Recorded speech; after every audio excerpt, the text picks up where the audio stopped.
Jika di kolbu itu muncul kezuhudan, sekarang kita langsung masuk. Jika muncul kezuhudan, maka orang itu nanti akan suka puasa. Jadi puasa itu efek warid yang datang ke kolbu. Apa arti warid? Anugerah rohani datang ke kolbu. Zuhud itu nikmat yang lebih besar dari dunia dan seisinya. Orang kalau sudah masuk zuhud ke kolbunya, hidupnya kenyang. Nggak ada keluh kesah, kebahagiaan itu ada meskipun dunia tidak di tangannya. Tapi orang-orang zuhud bukan berarti dia orang miskin. Banyak orang miskin cinta dunia, tiap hari mikirin gimana makan. Berarti dia belum zuhud. Jadi rugi dua kali, udah miskin nggak zuhud. Orang kaya itu paling bisa zuhud karena dunia sudah di tangan. Tapi kalau kolbunya tidak dapat zikir kolbu, jadi kolbu itu punya zikir. Zikir lidah la ilaha illallah, subhanallah. Zikir kolbu Allahu Hayy Qayyum, Asmaul Husna itu zikir kolbu.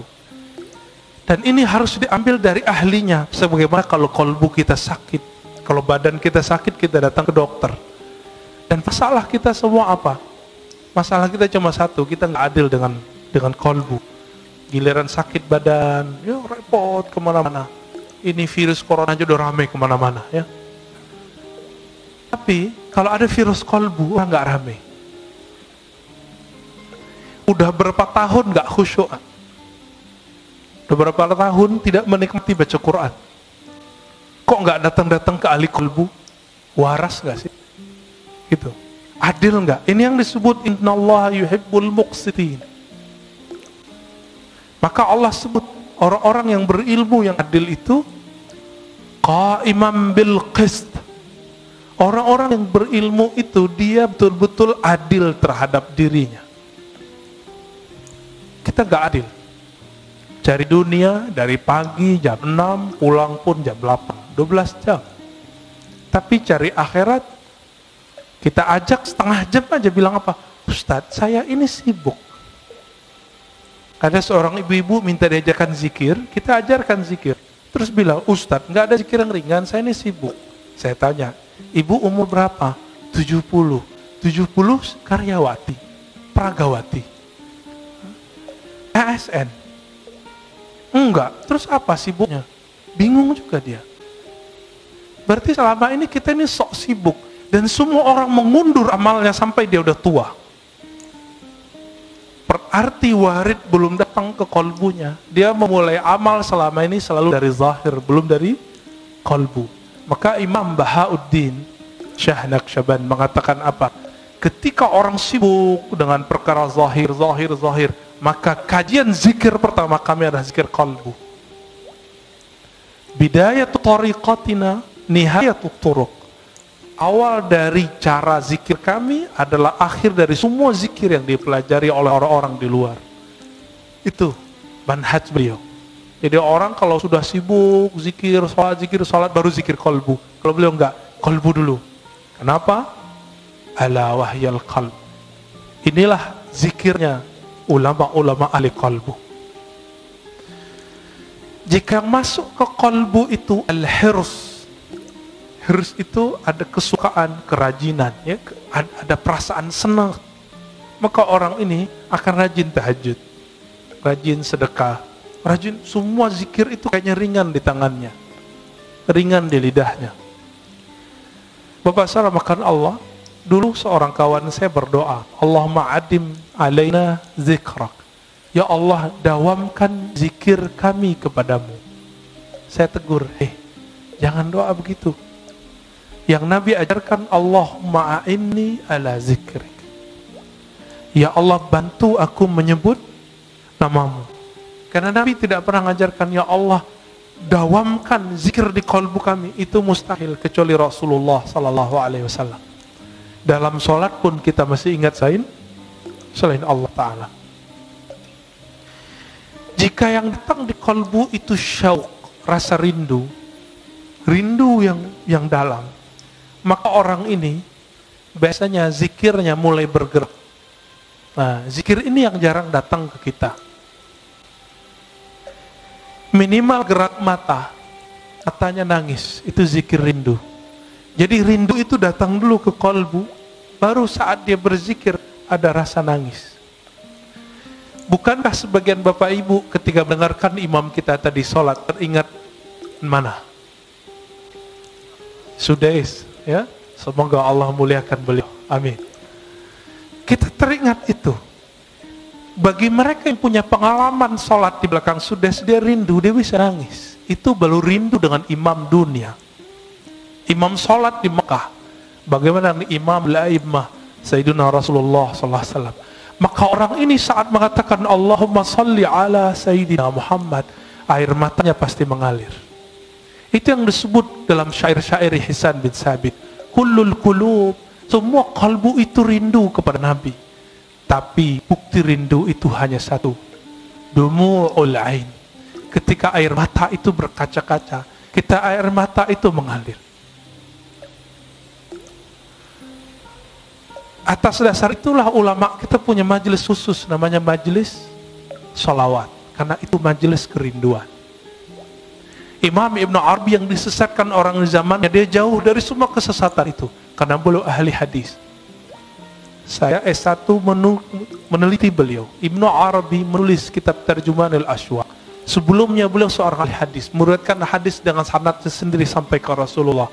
Berguru kepada Imam Bukhari di zamannya, namanya Ibnu Asakir, dan Imam Muslim di zamannya, yaitu Imam As-Silafi. Imam Ibnu Arabi menulis Tarjuman al-Ashwaq, terjemahan para perindu, kolbu yang merindu. Dan salah satunya di situ ada kerinduan kepada Rasulullah Sallallahu Alaihi Wasallam. Orang yang rindu kepada Rasulullah pasti dia rindu kepada orang yang membuat dia rindu kepada Rasulullah. Siapa yang mengajarkan kita rindu kepada Rasulullah? Guru-guru kita. Guru-guru ini yang mengajarkan rindu. Maka rindu kepada Rasulullah itu bersanad. Ini yang Nabi katakan, tuba liman ra'ani wa amanari. Tuba liman ra'ani wa liman ra'aman ra'ani. Beruntung orang yang memandangku. Kalau nggak ketemu aku, dia ketemu murid-muridku atau murid dari muridku. Ini yang disebut tuba. Bagaimana Bilal ibn Rabah ketika Omar datang ke Damaskus, Bilal dipanggil, wahai Bilal, kami rindu Rasulullah. Apa kata Bilal? Lalu apa yang harus kau lakukan? Kata Omar, tolong engkau azan, ingatkan kami kepada azannya di zaman Rasulullah SAW.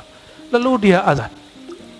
Setelah sekian lama Rasulullah wafat, dia nggak mau azan. Kenapa? Setiap kali dia azan dia bisa pingsan. Itulah rindunya seseorang perindu. Dia bergerak, badannya bergetar ketika rindu.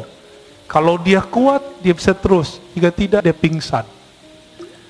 Dan Bilal bin Rabah sampai di asyhadu an la ilaha illallah, sampai di asyhadu anna Muhammadar Rasulullah. Ketika sampai di bagian itu, dia tidak sanggup lagi menahan tangisnya. Dia berhenti, tersenduh-senduh, baru dia lanjutkan. Bahkan di riwayat lain beliau pingsan. Itulah para perindu. Makanya zikirnya para perindu itu ada 3. Jika di mata dia menangis, jika di tubuh dia bergerak, jika tidak kuat maka dia pingsan. Inilah zikir-zikirnya qalbu. Karena sebab syauq datang, rasa rindu itu datang. Dan rindu itu sumbernya satu, al-mahabbah, rasa cinta kepada Allah dan Rasulullah. Bapak saudara makan Allah, terkadang kalau orang rindu itu gombal, benar nggak? Kalimat-kalimatnya aneh-aneh. Dalam ilmu zikir, ilmu qalbu disebut dengan syatahat. Apa arti syatahat? Kalimat yang melompat dari mulut karena gejolak-gejolak rindu dalam qalbu. Jika seseorang merasakan rindu tersebut, maka muncullah syatahat. Inilah yang muncul pada Imam Junaid, Imam Abu Yazid Al-Bustami, bahkan imam seperti Al-Hallaj mengatakan, ma fi jubbati illallah, di jubahku hanya ada Allah. Dia tidak dihukum karena dia ngomong itu. Tapi dia ketika mengatakan haji itu cukup di rumah, tapi itu ternyata bukan perkataan dia. Jadi dulu karena buku tidak ada copyrightnya, salah satu bukunya tentang asrar haji disalin oleh orang tertentu, lalu ditambahkan di situ, haji tidak perlu ke Mekah, cukup di rumah. Ketika dihakimi, dibawa ke pengadilan, Al-Hallaj ditanya, ya Hallaj, haza kitabuk, hei Hallaj, ini kitabmu? Hallaj mengatakan, oh itu judul kitabku, tapi dia tidak tahu isinya. Langsung hakimnya mengatakan, taib, kamu zindik, kamu fasik, langsung divonis esok hari dipenggal. Al-Hallaj wafat tahun 309 Hijriah. Kata Imam Al-Ghazali, seandainya aku jadi qadhinya, jadi hakimnya, tentu aku tidak akan mau hukumi gantung baginya. Itu kata Imam Ghazali. Tapi ya sudah, ya. Tilka ummatun qad khalat laha, ya, ma kasabat.